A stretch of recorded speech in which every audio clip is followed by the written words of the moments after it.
Então se deu notícia ao rei de Jericó, dizendo: eis que essa noite vieram aqui uns homens dos filhos de Israel para espiar a terra.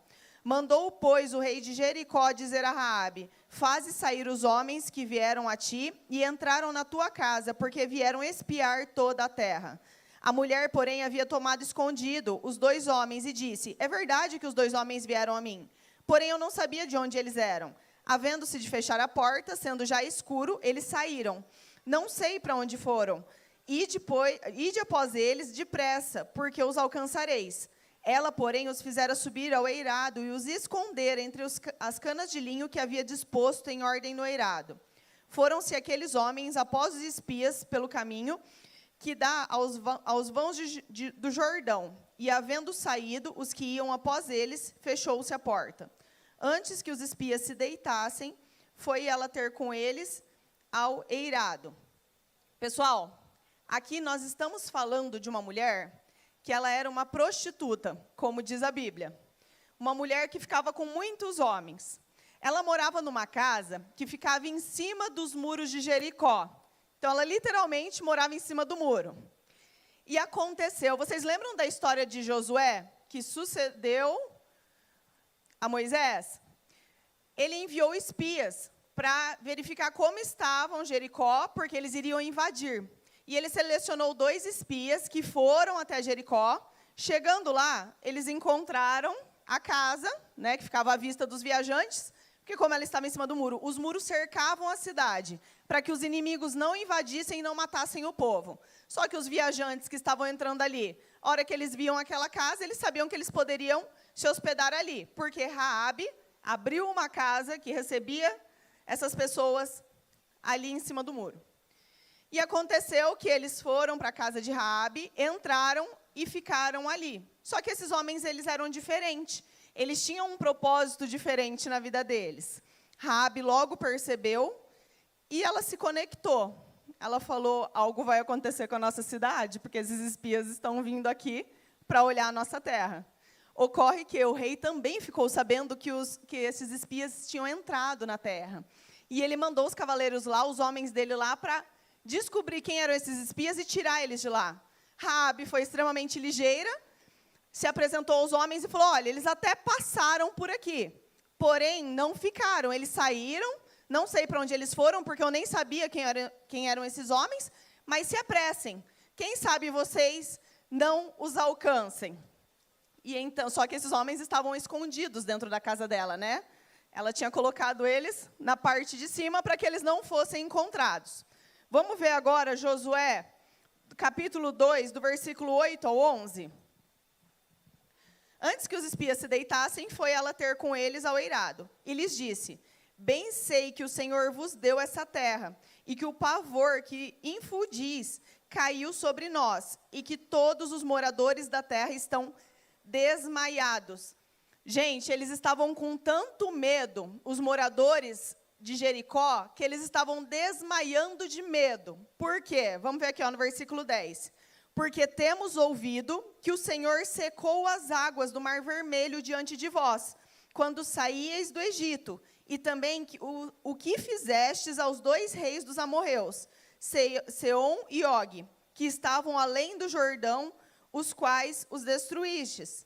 Ouvindo isso, desmaiou-nos o coração, e em ninguém mais há ânimo algum, por causa da vossa presença. Porque o Senhor, o vosso Deus, é Deus em cima no céu e embaixo na terra. Olha o poder do povo de Deus, que estava causando medo nos inimigos. Ela falou assim: nós já estamos sabendo da fama de vocês. E como é que nós não vamos ter medo, se nós já sabemos que vocês abriram um mar no meio? O que vai ser uma muralha para vocês que protege a nossa cidade, se vocês estão avançando, vocês estão conquistando, né? Porque as portas do inferno não têm poder sobre a igreja do Senhor, e nós estamos desmaiando de medo. Esse foi o termo dela para o povo de Deus. Essa mulher, ela tinha uma sensibilidade tão grande, que logo ela percebeu que a sentença já estava dada sobre a cidade dela. Ela sabia que ali haveria invasão e haveria destruição. Só que ela escolheu esconder aqueles homens. ela escolheu se posicionar e se posicionar ao lado do povo de Deus. Deus também tinha um propósito para alcançar aquela mulher. Deus também tinha um propósito para fazer algo extraordinário na vida dela. Gente, qual era a realidade que aquela mulher enfrentava na sociedade? Vocês conseguem imaginar? Era o momento onde o distanciamento social dela iria acabar. Onde o distanciamento das emoções, do coração dela, chegaria ao fim. Que ela poderia ter uma nova história escrita. Ela estava vendo uma luz no fim do túnel. Ela estava vendo a esperança se brotar ali. Como eu falei, aqueles homens, eles eram diferentes. Eles carregavam uma mensagem com eles que fez ela confiar plenamente no que eles estavam ensinando e no propósito que eles carregavam. Era arriscado para ela esconder aqueles homens lá? Era muito arriscado. O rei poderia, inclusive, matar ela, porque ela já não deveria ter moral na cidade. Imagina ela escondendo o povo inimigo dentro da casa dela. Só que o risco valia mais. O propósito valia mais. Sabe, se arriscar naquele momento com a sensibilidade dela, valeria muito mais. Tiago 2,25 diz assim: de igual modo, será que não foi também pelas obras que a prostituta Raabe foi justificada, quando acolheu os emissários e os fez partir por outro caminho? Pessoal, naquele momento o povo estava paralisado de medo. Eles não conseguiam raciocinar de medo das ameaças que estavam contra a vida deles. Sabe, da ameaça do inimigo, da ameaça daqueles que viriam invadir, e eles estavam paralisados, eles não conseguiam reagir, eles literalmente estavam desmaiados de medo. Só que Raabe, ela tinha uma posição diferente. Ela conseguia avançar, ela conseguia organizar os pensamentos dela e encontrar um caminho para agir. Ela conseguia racionalizar e resolver o problema. Quando os problemas se apresentam diante de vocês, vocês conseguem racionalizar e enfrentar o problema? Ou vocês também ficam desmaiados de medo? Já aconteceu com vocês, de vocês ficarem com tanto medo de alguma situação, ou de não saberem o que fazer, que vocês ficaram sem reação? E Raabe, confiando naqueles homens, ela logo abriu o coração dela. E ela falou assim: ó, é o seguinte, eu vou ajudar vocês. Só que eu quero pedir uma ajuda para vocês. Eu quero que vocês poupem a minha vida e eu quero que vocês poupem a vida da minha família também. Me falem uma coisa. Prostituta tem família? Como será que era o relacionamento dela com a família dela? Hoje em dia, um pai e uma mãe iam ter orgulho, iam querer uma filha que ficasse com muitos homens? Ou iam querer um filho que ficasse com muitas mulheres? Vocês imaginam naquela época, naquela sociedade, como estava o relacionamento dela familiar? Provavelmente não existia, né? Tanto é que aquela mulher saiu de casa e abriu uma casa para ela que ficava em cima do muro. Ela já não tinha mais relacionamento familiar. Só que naquele momento, no momento onde ela viu uma oportunidade de salvação, ela intercedeu, não apenas por ela, mas pela família dela. Mesmo que naquele momento o relacionamento deles estivesse afetado, mesmo que naquele momento, sabe, ela estivesse encarando tudo aquilo, todos os entendimentos que já tivessem acontecido dentro da casa dela, ela se pôs a interceder para ela não perder a família dela. Ela queria a salvação dela? Ela queria. Mas ela queria ver a casa dela salva também. E vamos ver o que está escrito lá em Josué 2, entre o 12 e o 13.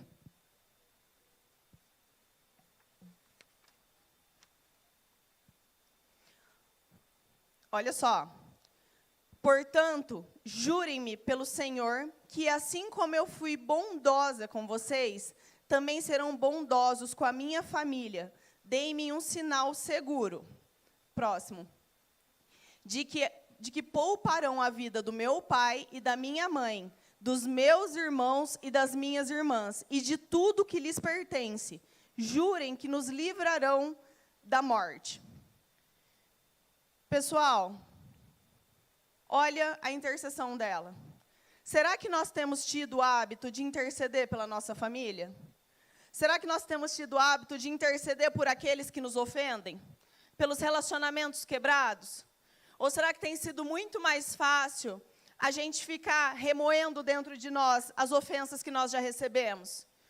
De nós não praticarmos o perdão, sabe? De nós afastarmos as pessoas e falarmos, eu não quero mais relacionamento com você. Dependendo da ofensa que foi causada a nós temos facilidade para perdoar? Uma prática que eu desenvolvi na minha vida foi que todas as vezes que eu me senti machucada ou que eu me senti ofendida, eu coloquei diante de Deus o que eu estava sentindo. Vocês já experimentaram isso? É extraordinário, porque é como se uma mão entrasse dentro de nós e tirasse de nós aquilo, e diminuísse a intensidade daquilo. Sabe, um problema que parecia desse tamanho, de repente ele fica desse tamanho. E muitas vezes não é porque naquele momento o problema foi resolvido, mas é porque nós fomos transformados por dentro. E aquilo parece que não causa mais um grande estrago dentro de nós. Isso a gente pode aprender com Davi. Davi, ele colocava os sentimentos dele diante de Deus. Sabe, Davi, ele era uma pessoa que ele não tinha ninguém por ele. Nem a família dele, porque vocês lembram o quanto que os irmãos dele afrontavam ele? Quando ele foi levar a marmita para os irmãos dele, que estavam lá lutando com o gigante, que eles falaram, o que é que você veio fazer aqui? Você veio rir da gente? Com quem você deixou aquelas suas poucas ovelhas? Sabe, eles humilhavam Davi. E Davi, por não ter ninguém por ele aprendeu a se esconder em Deus. Nós podemos ver o livro de Salmos, muitos salmos foram escritos por Davi, e a gente vê que ali existe um coração pulsando, sabe? Porque ele aprendeu a procurar o socorro dele em Deus. E Davi era tão sincero com Deus, que ele falava, ao mesmo tempo que ele estava lá adorando e louvando a Deus, de repente ele falava assim, Senhor, quebra o dente dos meus inimigos, mata eles, arrebenta com eles, mas eu te louvo, mas eu te engrandeço.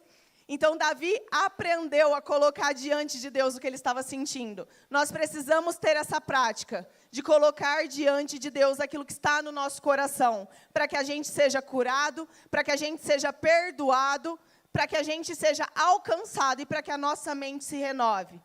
Para que a gente não venha desenvolver atitudes defensivas, a ponto de não desejar mais o bem de ninguém, e a ponto de desejar que o nosso inimigo morra. Raabe, apesar dela não estar mais dentro da casa dos pais dela, apesar de todas as ofensas da vida dela, as ofensas que ela carregava e que ela poderia ter se tornado uma mulher muito amargurada, ela intercedeu por ela e pela casa dela. E fez aqueles homens jurarem que quando eles invadissem Jericó, a família dela seria poupada. E o que foi que aconteceu? Josué 2,17.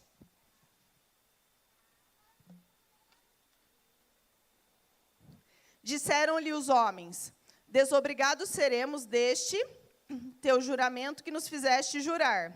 Se vindo nós à terra, não atares este cordão de fio de escarlata à janela, por onde nos fizeste descer. Se não recolheres em casa contigo teu pai e a tua mãe e os teus irmãos e toda a tua família. Então, existiriam condições para Raabe, para ela poder ter a vida e a casa dela salva. E a primeira condição, qual era, pessoal?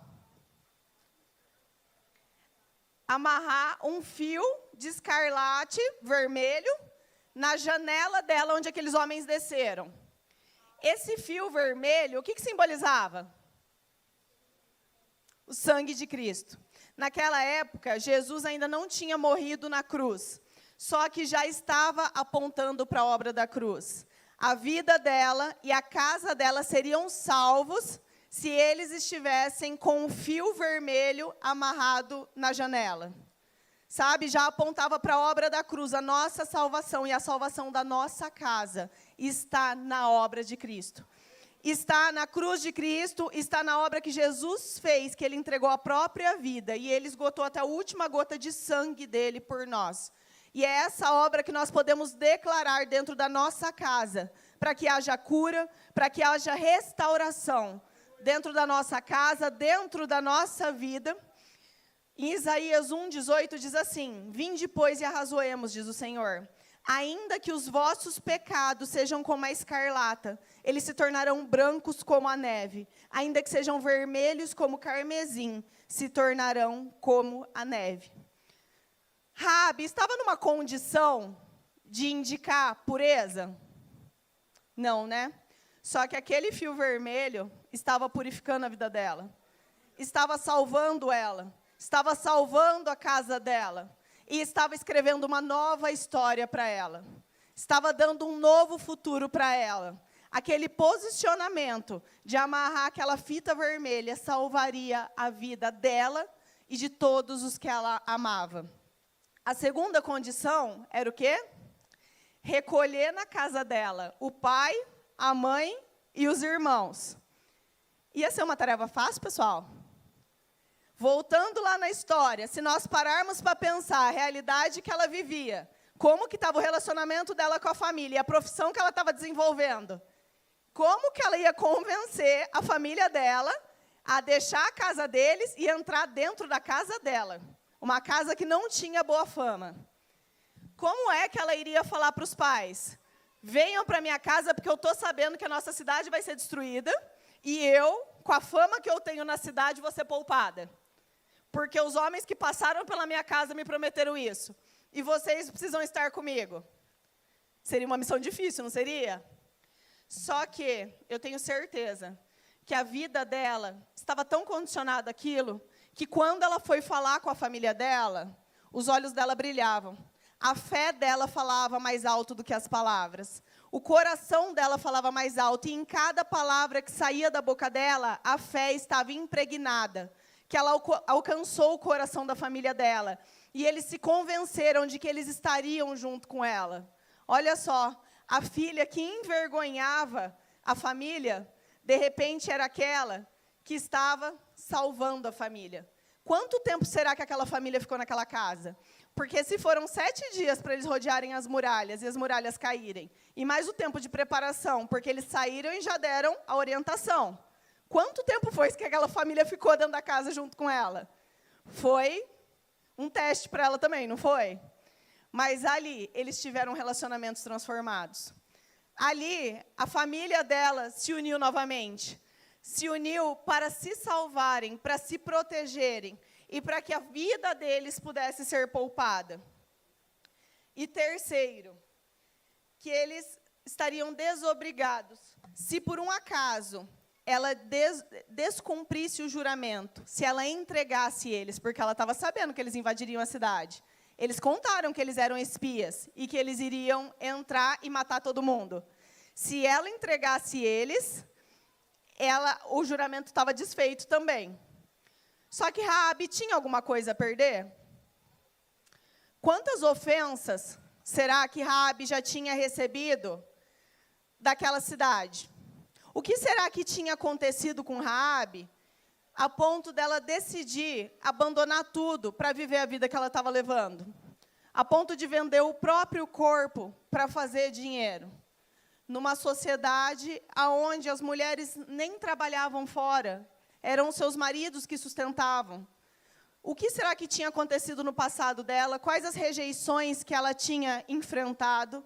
Sabe? Será que tinha passado por abusos? Será que tinha passado por violência? O que tinha acontecido na casa dela, na vida dela? Quais as marcas que ela carregava a ponto dela estar assumindo aquela posição naquele momento da sociedade? Pessoal, porque não é comum, nem nos dias de hoje. Imagina naquela época. Qual era a história que estava na vida de Raabe que fez Deus olhar para ela e exercer misericórdia, apesar de tudo? Qual era a história que vinha por trás dela? Quais eram as lágrimas escondidas que fez com que Deus olhasse para ela e exercesse misericórdia? Que fez com que Deus enxergasse ela apesar do pecado? Que fizesse com que Deus olhasse para ela e estendesse a mão e falasse: eu vou salvar você e a tua casa? O que existia na vida daquela mulher que voltou os olhos de Deus para ela? Deus, ele é especialista em pegar o ordinário e transformar em extraordinário. Em pegar vasos quebrados e transformar em vasos de honra. Em olhar, em estender a mão e em salvar. Em mudar a história, em transformar em tirar a pessoa do fundo do poço e exercer sobre ela planos de paz e não de mal, para dar esperança e futuro para ela. As adversidades do passado de Raabe não amarraram a vida dela, não prenderam ela e não deixaram com que ela impedisse o futuro de acontecer na vida dela.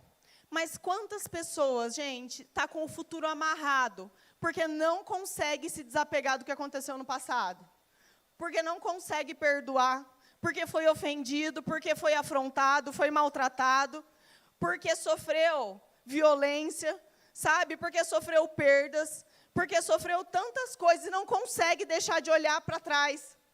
Por mais que tente, está dirigindo o seu carro, olhando pelo retrovisor. Ela acreditou. Ela recebeu os espias na casa dela. E ela agiu firmada na palavra que foi dada a ela.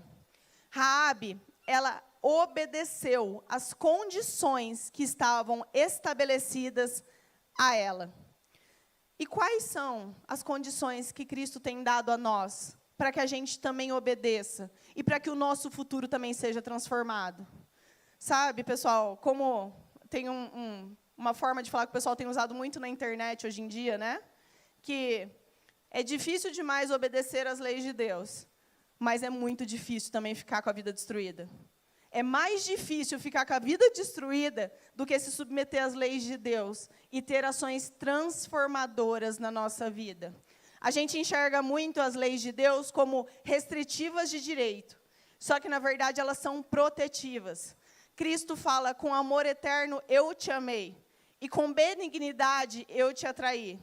Fala que a nossa vida foi envolvida com cordas de amor. Sabe, que Deus é esse que foi capaz de dar o seu único filho para morrer por nós, e a gente ainda não consegue acreditar que Ele olha para nós. A gente ainda não consegue acreditar que Ele está se movendo por nós, que Ele está se movendo pelo nosso futuro, que Ele está se movendo pela nossa história. O que mais falta? Que se não mais a gente quer do que acreditar nas promessas, do que assumir as promessas de Deus dadas a nós, para que a gente continue caminhando. Vamos ver, agora continuando a história, Josué 6, 22 a 23.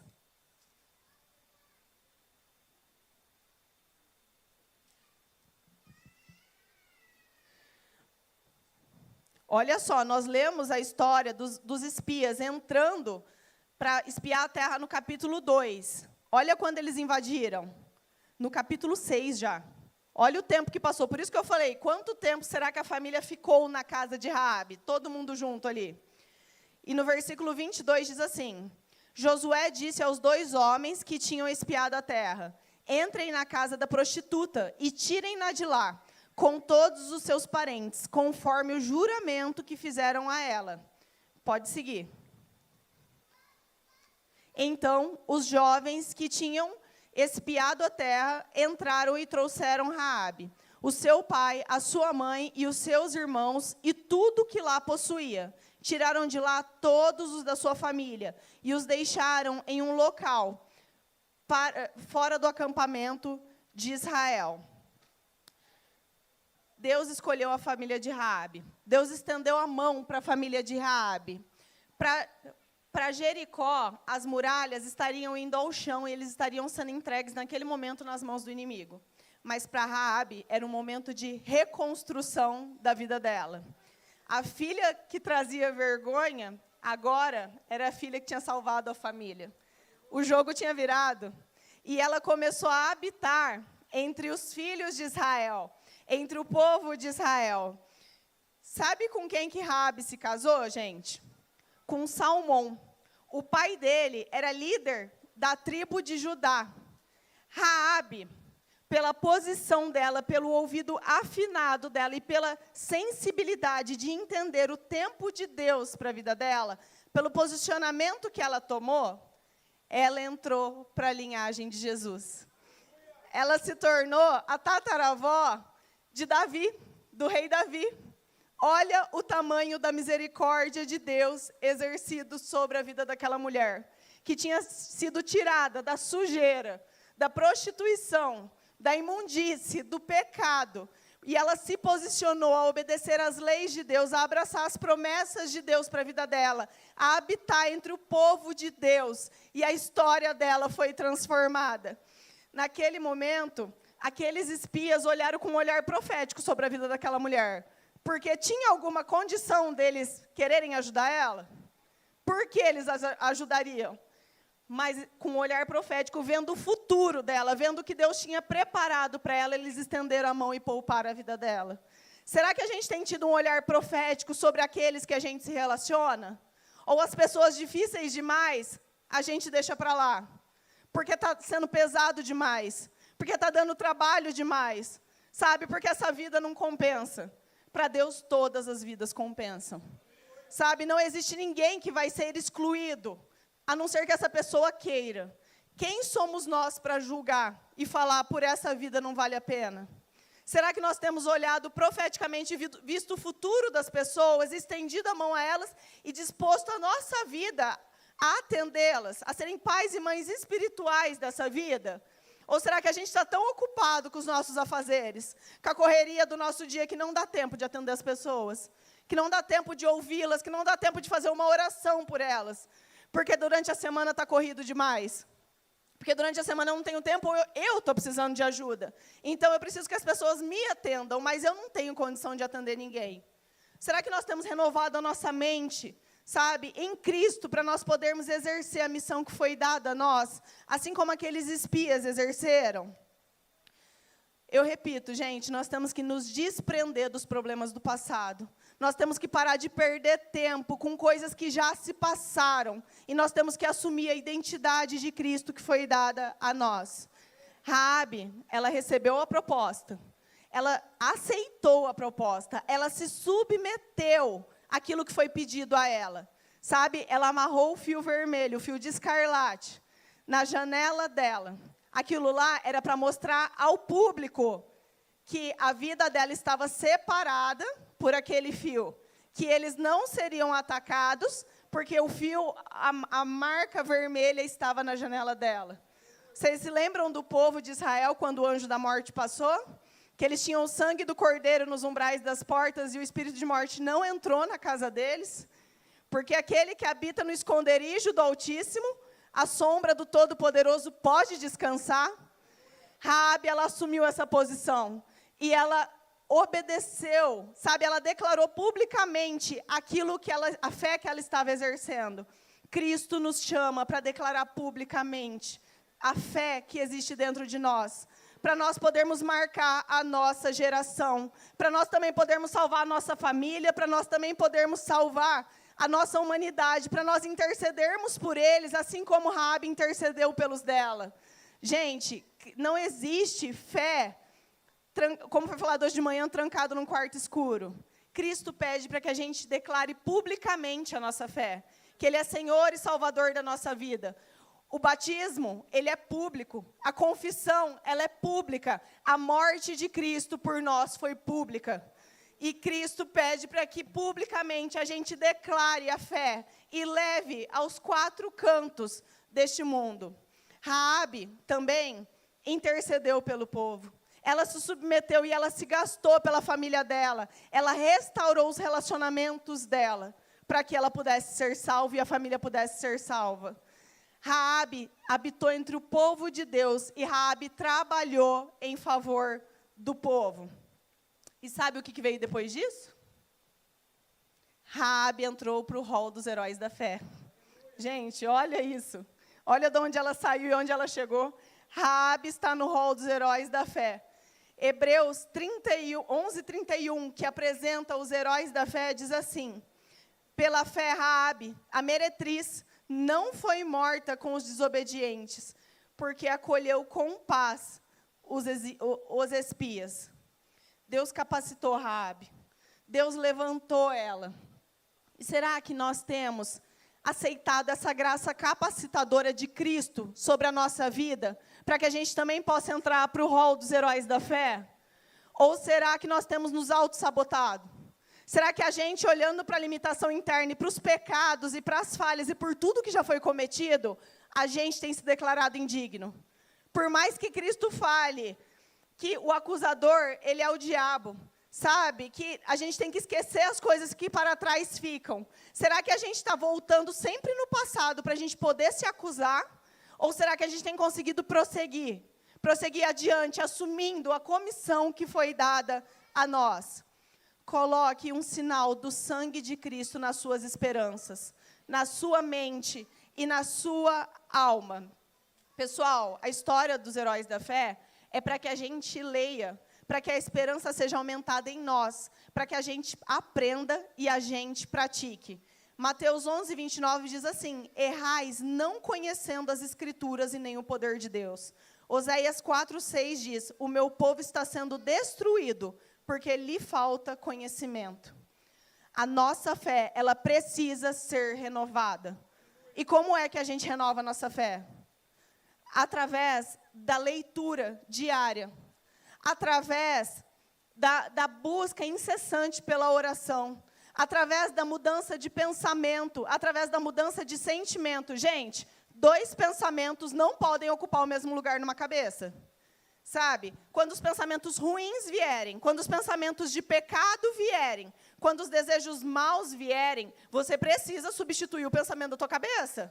Sabe? Você precisa pensar em outra coisa, você precisa procurar outra coisa. Muitas vezes a gente está fechando o cardápio do pecado, mas a gente não abre o cardápio daquilo que é bom, daquilo que é agradável e daquilo que vem do favor de Deus. E aí a gente fecha o cardápio do pecado e não procura nada para substituir. Se você está com muita fome e você está com o cardápio fechado e não existe um outro cardápio para você abrir, o que você vai fazer? Você vai voltar naquele. Então, você precisa substituir os teus pensamentos, você precisa renovar a sua mente. Você não pode permitir que pensamentos maus, pensamentos de falta de perdão, pensamentos de ira, pensamentos de pecado, ocupem a tua mente, ocupem o teu coração e façam disso a sua vida. Vai crescer dentro de você aquilo que você alimentar mais. E o que é que você tem alimentado? Sabe, o que é que você está deixando ganhar força dentro de você? Isso influencia os nossos relacionamentos, o nosso relacionamento conosco, o nosso relacionamento com Deus e o nosso relacionamento com as pessoas. Só que quando a nossa mente ela é renovada, existe uma desconstrução daquilo que existia dentro de nós e uma nova construção segundo a vontade do Espírito Santo. E esse é o grande paradigma da mudança, pessoal. Aprender a desaprender. Sabe o que a gente tem que pensar sempre? Vai parar em mim e vai começar a partir de mim. Toda maldição, todo pecado, tudo que veio da minha família vai parar em mim. E a partir de mim uma nova história vai começar. A partir de mim um novo começo vai existir. Porque eu estou em Cristo. As coisas velhas passaram e tudo se fez novo. Pessoal, vocês têm que abraçar as promessas de Deus para a sua vida. Sabe, vocês têm que declarar as promessas de Deus para a sua vida. E em Salmo 113, 5, 8, vamos ler juntos?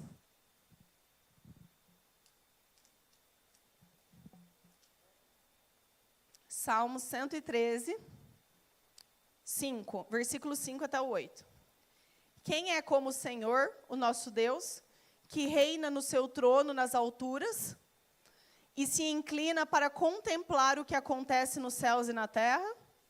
Levanta do pó o necessitado e do monte de cinzas. Calma aí, fugiu. E do monte de cinzas ergue o pobre. Pode passar próximo. Para fazê-lo sentar-se com os príncipes do seu povo. Cristo é aquele que ergue do pó o necessitado, que ergue das cinzas o pobre, para fazê-lo sentar-se entre os príncipes do seu povo. Quem deseja isso para a sua vida? Vamos levantar então, pessoal? O rol dos heróis da fé, ele ainda não se encerrou. Raabe entrou para o rol dos heróis da fé. E a Bíblia diz que os heróis da fé, eles não viram as promessas se cumprirem na geração deles, para que seja aperfeiçoada na nossa geração. Então, Deus conta conosco, para que o rol dos heróis da fé continue sendo preenchido. Quais são as obras que nós apresentaremos? Qual é a realização do comissionamento que foi dado a nós? O que é que nós apresentaremos? Será que nós estaremos no rol dos heróis da fé? Para os heróis, a fé, ela vale muito mais do que a razão. Sabe? A fé, ela é que comanda tudo, é que ela muda cenários. Ela traz à existência aquilo que não existe. Mas um dia, o rol dos heróis da fé vai se fechar. No dia em que todos nós estivermos juntos na glória. Nós, junto com todos os heróis que constam na Bíblia. Imagina, adorando o Rei dos Reis e Senhor dos Senhores. Glorificando o nome dele. Quem aqui quer ser parte dos heróis da fé?